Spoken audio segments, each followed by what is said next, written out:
Have you as an INFJ ever wondered why you see so much potential in people and years later you recognize, I was so wrong for this. They don't have the potential. Now I see the truth because now I have way more evidence for the fact that it was actually me who saw all that potential in them. It's what I would have done in their shoes. But the question remains, why do we continuously look at people that are outside of us and assign them a potential that they don't actually have? After having worked with, hundreds and hundreds of INFJs throughout the last 10 years, I can definitely tell you this is not something that only you are going through. Most of us INFJs are. And all of this has a lot to do with, believe it or not, toxic shame. It's not just about the fact that we're INFJs and, we're visionaries and this is what we would do in their situation. There's one specific aspect that is mainly responsible for this projection of potential. And I can see it really particularly in me, not just in the life of the INFJs that I've worked with, but for me, it really changed something. So nowadays, I don't really look for potential this much. And it doesn't really happen the way it used to happen. It's really like this cut period before I started doing this channel. That's when my life changed drastically. And it's actually that moment where I addressed toxic shame within me. So I want to talk to you today about why this toxic shame is one of the main reasons why you project potential, and how we can change that perspective, how we can face our toxic shame, to the extent we're capable of. Because of course, this isn't a matter of, oh, I want to face my toxic shame. We all know it's much more difficult than that. But like everything else, once we're able to tap into our unconscious and bring into the conscious, we can actually start healing from it. So let's talk about it today, because it's not just about assigning potential to other people, but it's actually bringing that potential back into our own lives. Before we get started, I want to remind you, if you haven't done this so far, to download the free poster on the INFJ Epic Life formula. And if you want to take it to the next level and start creating your INFJ Epic Life starting today, then get the INFJ Epic Life audio guide. Everything you need to know you can find in the links in the description. In an ideal world, if we as INFJs show up exactly the way we are, we're going to trigger people. That is an energy that is inherent in us. Because the way we are, the way we see the world, the way we show up, if we're really showing up as authentically as possible, is by default triggering, because it shows an underlying truth. Every single time you really show that truth is going to trigger people.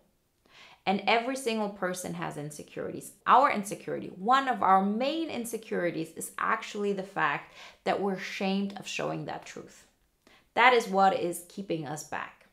Because once we would actually show that truth, it will trigger people.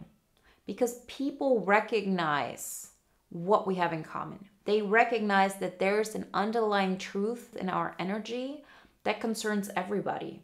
That is part of the collective unconscious. And so there's a connection that is made once you show up as authentically as you possibly can. And every single person who has any kind of insecurities within them, has any kind of shame, has unresolved inner problems, and every single person has that, is going to see that they're not really tapping into their authentic selves. And being authentically you is the thing that makes us feel most at peace. It's actually what every single person would want to feel like at the end of the day. It's just not that easy. And every single person is held back by many things. Very often, we're held back by our fourth function because it's something that we value, but there's a lot of uncertainty in it.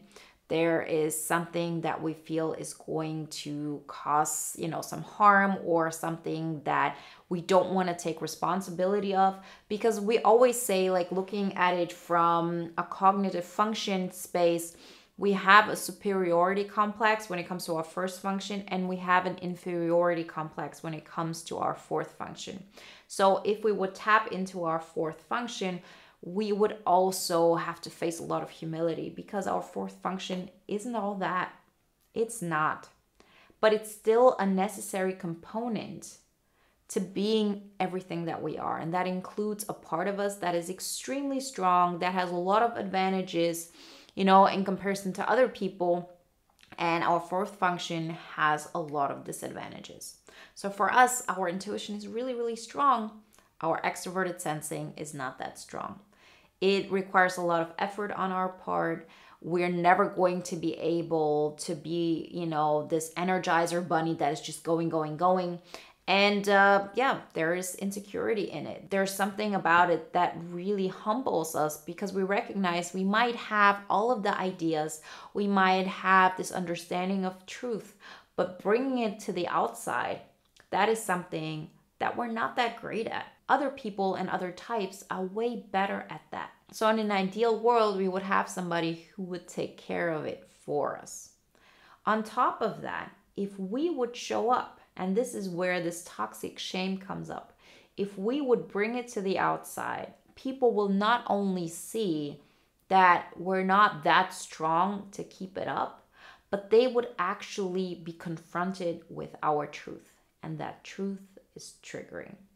And the first reaction you're going to get from people when you show up as authentically as you possibly can while tapping into your last function is rejection. Plain and simple, it's going to be rejection.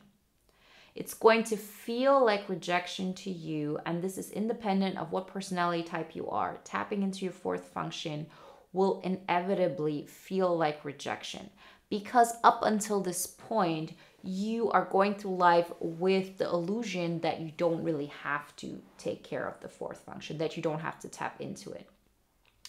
But this is what makes you complete. So for us, that means if I would show up the way I really am, all of me, it would trigger people. It would make people abandon me because they can't face that part of themselves. And so I'm not going to do that. And if you are going through life with that condition, and that condition is something that has been going on since early childhood, we have been conditioned this way, and we are conditioning ourselves this way. That if I show up with my truth, I bring it to the outside, it's going to trigger people. They don't want to see it. They will reject me. They will abandon me. And people do this on a subconscious level. People have done this to you when they were adults and you were a child because it makes them feel uncomfortable. And the first reaction is to shut it down. They're not thinking about it. They're not recognizing what they're doing. It just aches them. It makes them uncomfortable. And that's the reaction we get. So all our life, we have been conditioned. And as I said, once we become older, we're sort of like conditioning ourselves this way. It's like this elephant that you think of in old circuses and so on, where there's just this small thing that is keeping them locked into the ground, and they're staying there because they have learned from small childhood on, I can't really remove that. And as children, they weren't strong enough. Now they could, but they are just conditioning themselves that there's a rope, there's, this thing in the ground, I can't move. Think of it like this. And so what does that mean to us? Why are we talking about this when it comes to potential? It's because our potential is in bringing who we are to the outside. It's having an impact on the world while being ourselves. But if we have conditioned ourselves that being all that we are equals death, because that's how it feels like. That's what we've conditioned ourselves to. That's what, toxic shame is all about. As children, if you get abandoned, you die. This is very deep subconscious, unconscious stuff. If you get abandoned as a child, you die. So in our mind, being all that we are is the equivalent of dying. Psychologically, it really feels this way. And so, of course, we're going to project our potential to the outside, to another person, because it is part of you. But if you have learned that tapping into your potential, and guess what? Potential is SE. It's making something real. It's having an impact on the world. And if you've conditioned yourself that you can't use this as part of your identity, you automatically are going to project it to the outside.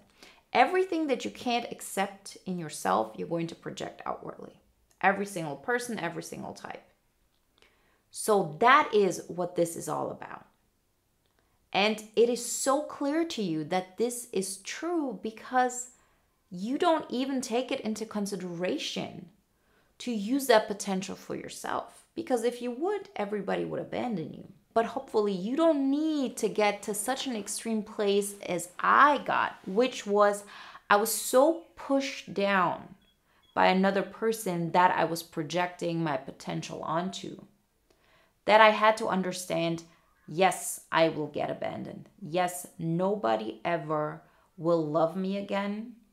Everybody will think I'm worthless because, the only worth that I saw in myself was what I was able to do for other people and how I could harness their potential, which, at the end of the day was actually my potential that I saw in them. I really got to a place where I just didn't have another choice. And that's how it felt like to me. I really thought life's over the way I know it. And from now on, I'm just going to be alone in this world. There's no way I'm going to get any kind of, love. And guess what? I didn't die. And I also recognized that showing people that they have to tap into their potential and their fourth function isn't going to, kill them either. It feels like, this immense pain. But if you actually face it, you can get over it quite quickly. It's something that you can carry within yourself your entire life and wonder what could have been. Or it's something that if you're able to really see it, address it, will cause you massive pain, but it's really quick. It's like this one realization, and then you recognize, oh, life actually can be different. And I have to be the one who loves myself and then add additional love and appreciation from the outside. And no matter what, there's going to be a part of me that's not up for debate. And that's based on me creating my life the way I know I can and having the impact that I know I can do right now. And I'm not dimming my life ever again. I needed to humble myself in this way, recognize that, I have to be a human being in the real world. I can't just stay in my head all the time. I will suffer if I won't really take charge of my life. And yes, people will abandon me. Yes, I won't get the kind of love that I used to, but that love that I thought was love was actually attachment. It was codependency.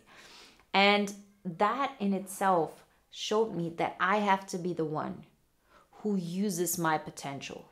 If other people are not tapping into their potential, that's on them. And so if I'm not tapping into my potential, it's on me. So let me see what I'm capable of. Not just about running simulation in my mind, not just about having ideas, but actually creating externally observable facts, having an impact, tapping into my SE and continuously building something. No matter how slow it seems, I'm not letting go of that. And once I took that potential back, I never really saw people for their potential anymore.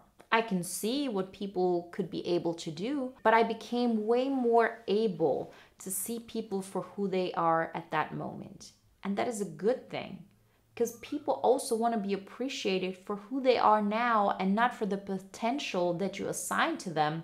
And if they fall short of that, you're always going to make them feel bad. So take that potential back. And yes, I do believe it has everything to do with toxic shame. So what does that mean for you? Just ask yourself, do you feel like you're tapping into your potential, you're creating an impact in the real world, and you're not looking for a specific person who's going to take care of that for you? Are you willing to face the consequences of you showing up as authentically as you possibly can? And people will judge you, people will abandon you, people will reject you because it's triggering something in them. Well, that's a price we would have to pay if we tap into our potential. And I don't believe that this is, now I've tapped into my potential completely and now I don't have it at all. It's about leaning into it. It's about taking one more step. It's taking ourselves one step further outside of our comfort zone. So let's really take that potential back. The potential we see in other people is what we would do in their shoes. So use that potential for what you would do with your life if you would encounter yourself as a third person. And maybe then you will recognize that you have everything you always needed already within you. Remember, if you want some more insights, how to tap into your INFJ epic life, how to start creating that momentum and get into the flow and really live out your truth and have an impact, then check out the free poster on the INFJ Epic Life formula. And if you want to learn more about it, tap into the strategies that work for INFJs, then get the INFJ Epic Life audio guide. Everything you need to know you can find in the links in the description. And if you want to watch another video now that is in alignment with today's topic, then check out the video you see on the screen right now. I'll see you in the next one. Bye, guys.